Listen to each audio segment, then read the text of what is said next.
Hey everybody, welcome to our session, What Your Data Quality Report Reveals, a framework for smarter research. I'm Quirk's editor, Joe Ridholm, and before we get started, I just wanted to quickly go over the ways you can participate in today's session. You can use the chat tab to interact with other attendees during the program, and you can use the Q&A tab to submit questions to the presenters, and we'll address them live in a Q&A after the recording. Our session today is presented by aytm. Enjoy!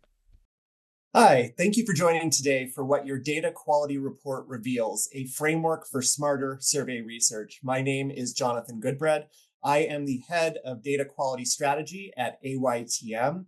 I have 20 years experience in market research at the intersection of survey methodology and data quality engineering, and I'm so pleased to be talking with all of you today. I want to ground this talk in a solid that Green Book did all of us in 2025. They audited 4.1 billion survey attempts, and they shared the data quality information with all of us that came from it. And the numbers were jarring. A third of those potential survey attempts were fraudulent. 27% were from inattentive respondents, and 70% of all that fraud didn't get caught by cleaning processes. So here's what I want to talk about today. I want to talk about why this matters. This problem has technical elements, but it is not a technical problem. It is a business problem with business outcomes and business challenges. And when we're done today, I want you to be able to look at your CMO when they ask, can I trust this research? And we want you to be able to unequivocally say yes. And here is the proof.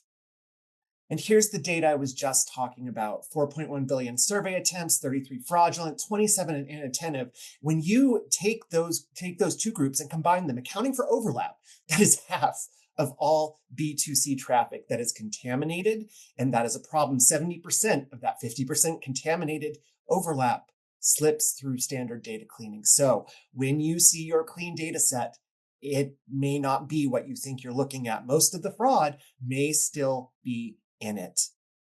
So here's what we'll cover today. The real cost of bad data beyond the cleaning bill. What are the line items that don't appear on invoices and don't appear on fiscal reports? Second, aytm's 4P framework for great data quality. Prevent, protect, purify, and prove. Third, how to spot which of those stages is leaking. Where's the problem? What aren't you catching? And you're going to know that before you talk to a stakeholder with questions. And four, what to ask your suppliers, and what answers to refuse. The enemy of good data quality is provider opacity. Demand transparency. Here are those four costs I was just talking about. First is wrong decisions. Bad data means bad strategy.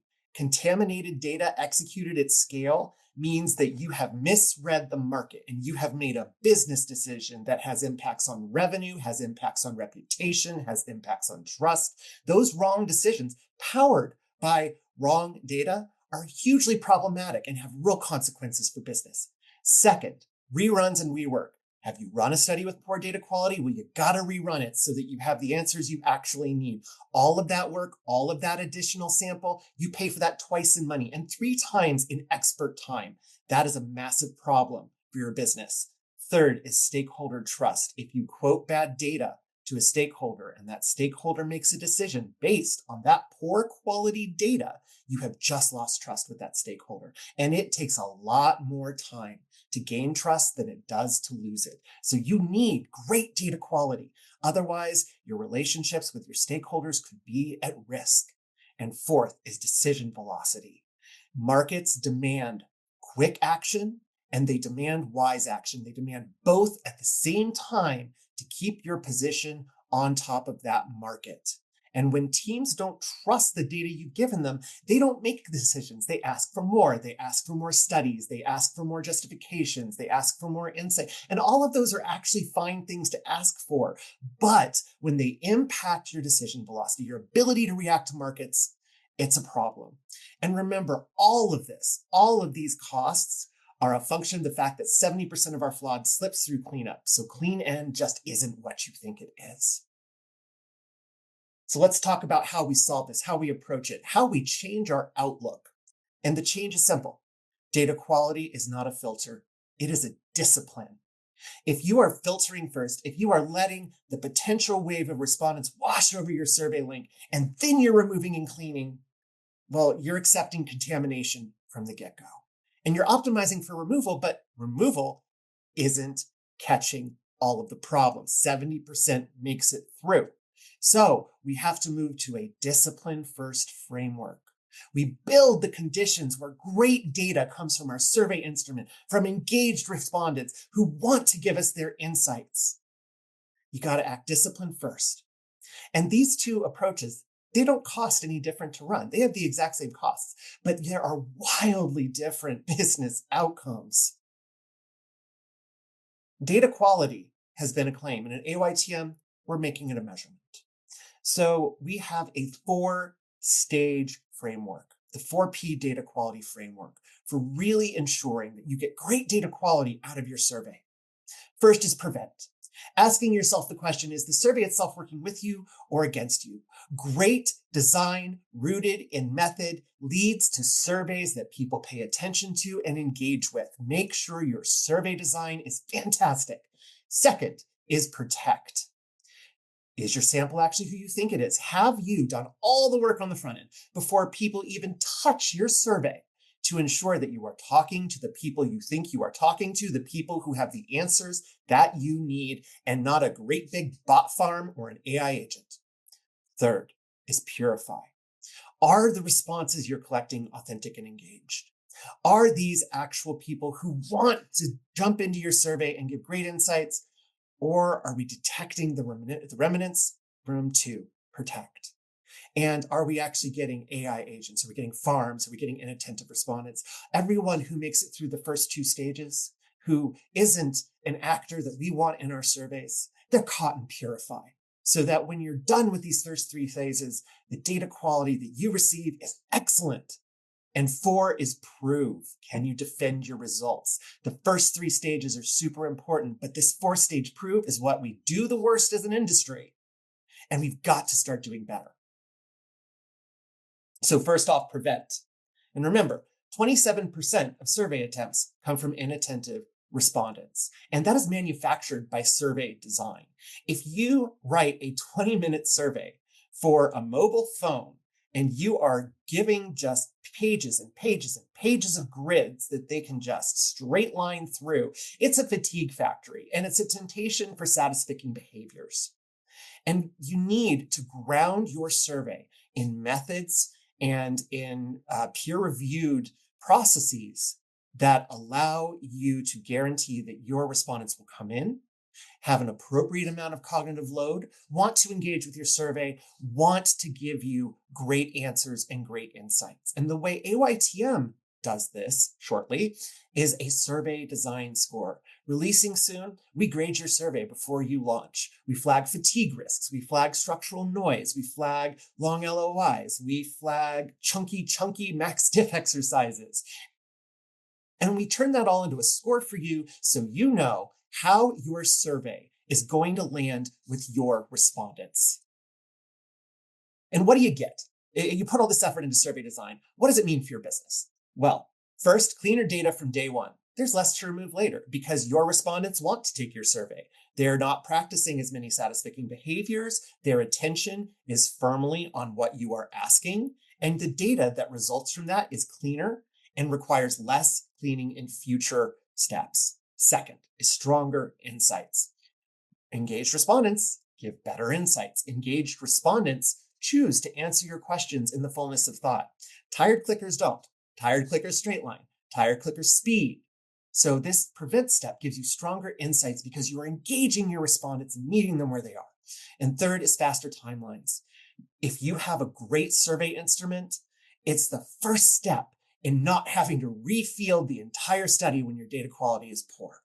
You got to make sure that the survey instrument that is powering this research is truly excellent and truly engages your respondent.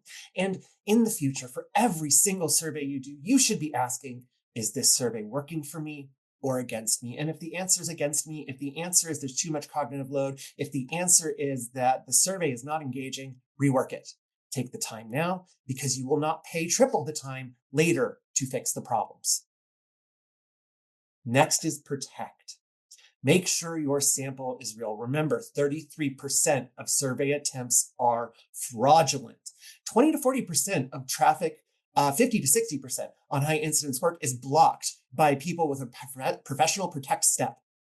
Every fraudulent respondent costs you twice because you've got to clean them out and then you've got to field them again. And that takes professional time. That impacts your CPI and that impacts the amount of people coming through that aren't the people that you actually wanted to talk to. How does aytm do this? Well, we have Traffic Sentinel. We block fraudulent traffic at the source. It is not opt-in. It is for absolutely every single link. And we don't just detect individual signals because that is problematic. Individual signals miss fraudulent activity. You have to look at the relationships between those signals, which is exactly what we do. Kennedy et al. Did some great work in 2020. VPN-based fraud was dominant and could only be detected in conjunction with IP blocking. IP blocking alone was insufficient. And so as we designed Traffic Sentinel, we made sure that we looked at the relationships between the individual signals. And so we blocked the fraud at the source. We blocked duplicates and linked accounts and network level patterns. And again, that's not opt-in. That is every single survey. And if your vendor does not have a technology like that, they really, really need to. What do you get when you protect? A sample that's really yours, that actually represents who you've targeted. A sample of people that can give you the insights you need to make your business decisions. Second is a lower effective CPI because you're not fielding as many respondents. You're not fielding them, removing them, and then fielding them again. Your effective CPI goes down, not because the CPI itself is smaller, but because you're spending the CPI less often. And finally, defensible targeting. You've gone through all of these steps. You've gone through protect, and you made really, really, really sure that these are the people you want to talk to. And there are proof points in that process, and you can share them. And so when your CMO comes to you and says, hey, are these actually C-level decision makers? You get to say yes, and here's the proof. Here's the receipts. So what should you do in this step as a consumer of great research? You should ask your suppliers if their fraud detection is single signal or relationship based. If they're just doing IP blocking and they're not looking at relationships, that's a problem. They're not catching your fraud, and they need to. Third is purify. Now, remember that 70% of fraud slips through your standard data cleaning, and this purify step catches what makes it pass, prevent, and protect. And there are three categories that are super, super, super important. And the first is AI-generated responses. Now, this could either be AI agents, it could be individuals who are using AI in order to very quickly answer open-ended questions, thereby reducing cognitive load. These AI-generated responses, we got to catch them, got to kick them out. Second is response farms. These are real human beings. There are lines of tablets. They're all networked together. They've got the same infrastructure. They're communicating across the room, talking about how you should answer various surveys. And they're acting like authentic respondents, even though they don't have the insights that those authentic respondents should have. And third is our inattentive respondents, the real people, the people you want to talk to, and they're bored and they're tired. And at some point, they've answered so many questions, they just don't care anymore. And there is a floor of inattention that exists no matter what you do at the design stage. And Purify is what catches it. Purify is how you look at these three groups and you get them out of your data set if they somehow manage to make it through prevent and protect. Purify buys you a lot of good in your business. So first off is trustworthy open ends. A great Purify step is the difference between verbatims that you can stick in your deck and verbatims that you read and go, so what? The next is faster time to insight. You don't discover fraud mid-analysis. You don't have to go back halfway through building your deck and say, oh gosh, we have to refield our entire data set because half of these respondents are fraudulent or inattentive or whatever it is that makes them poor quality respondents. The third is confidence under pressure. With Purify, you get to have receipts that tell you, I know how this respondent is real and engaged. You have an answer, you have receipts, and that's super important. And fourth, your people are engaged. The respondents you get want to talk to you. They're not just authentic respondents, they're respondents with answers and insights, and they're sharing them. And so your action for Purify, Ask your platform what in-field strategy looks like across all three of these categories. Because if they're only talking about AI responses, if they're only talking about bot forms, they're only solving a third of the problem. And AYTM does this with a technology we call data centrifuge. It runs in-field scoring across respondents. It has many, many multiple behavioral vectors, speed, typography, text quality, LLM signatures. We're detecting all of these in real time while you're in field. So we are pulling contamination before you see it in your data set. And fourth is prove. Your claim becomes a measurement, because when you don't have a record, you can't defend your numbers. And as I said before, this is the stage that the industry has been worst at. It has held the business of research back the most. We like to claim data quality, but no one's measuring it, no one's giving a report, and we aim to change that. So Greenbook, again, said that the 70% leak rate is what we see after data cleaning. And it's only possible because the industry has accepted opacity for so long. We need transparency, we need reporting, we need proof. The worst possible answer when your CMO asks, how do I know this is real, is trust me. And so this record I'm talking about, it allows you to defend your numbers. And without comparability, you can't tell if your program is getting better or just bigger. You don't have any data to tell you whether your data quality on study A is better than study B, or if you're just compounding the problem. And so AYTM comes back and gives you, or will give you shortly, their data quality report and a data quality store. We tell you who was stopped at the door. We tell you who was removed in survey and why. We give you dropout rates, and we give you the correlations that go along with the survey design score, so you can see how your survey design impacted your data quality. Finally, we give you a single data quality score, a score you can use to compare across studies, to compare across vendors, a score that allows you to benchmark where your best data quality is coming from. So when your stakeholders ask, how do I know this is real? You don't have to answer, trust me. What do you get from proof? Well, the first thing is defensibility. When you walk into a boardroom for a tough meeting with great answers, you're going to have to defend. And this proof step gives you the receipts to bring into that boardroom and say, yes, this is excellent quality data. The second is benchmarking. You can use the data quality score or something like it. If your vendor doesn't provide you this level of data quality information, they really need to, but you get to compare your studies and say, hey, data quality in study A was much better than B. What did we do differently?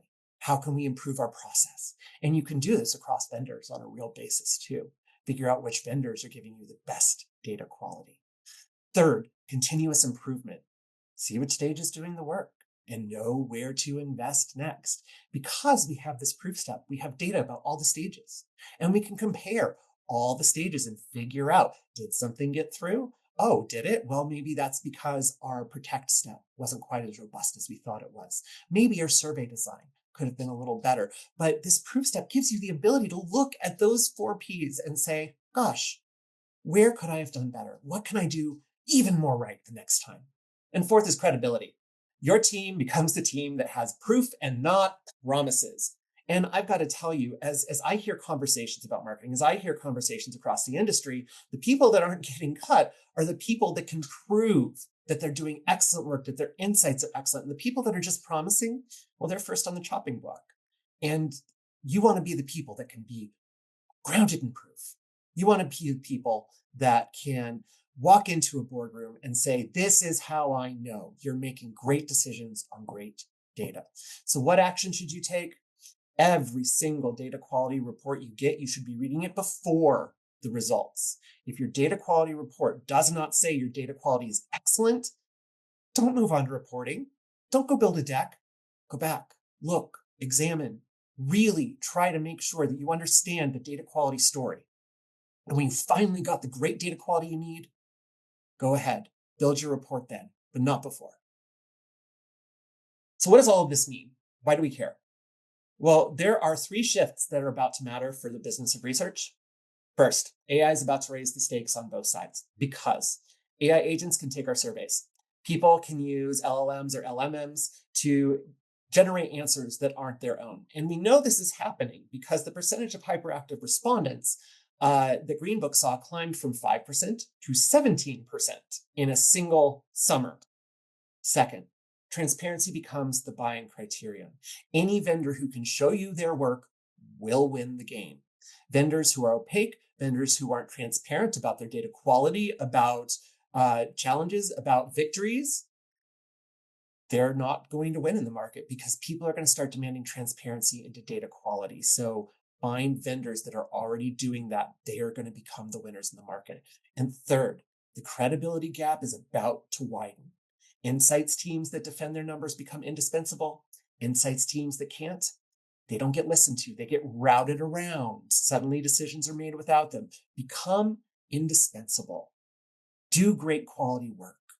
Be able to measure your data quality and bring those proof points into the boardroom so that you are the people that the boardroom asks when it's decision time.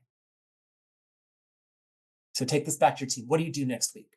First, you ask your suppliers tougher questions. Do not allow them to give you opaque numbers. Demand transparency as to where those numbers came from. Demand transparency for their data quality measurements. Second, treat survey design as a quality investment, not a creative exercise. Is there creativity in building a survey? Of course there is, but there are methods too. Respect the methods. Invest in data quality from the first question you put together, and you will not regret it when it's time to report.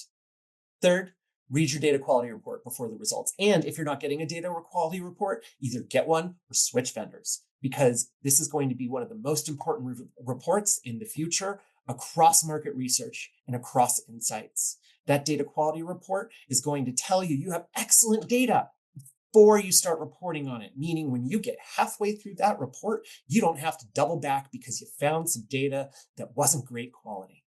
And fourth, you got to push toward discipline first and away from filter only. Filtering is a step, and it happens after you prepare the survey instrument, after you guarantee that the traffic is who you think they are. Only then do you filter. Discipline first. Create the environment that allows for excellent data quality. So if you remember three things, three takeaways, I want them to be these. And let's do a stat recap. First, there were 4.1 billion attempts that were analyzed. A third were fraudulent, half contaminated, 70% of that slipping through cleanup.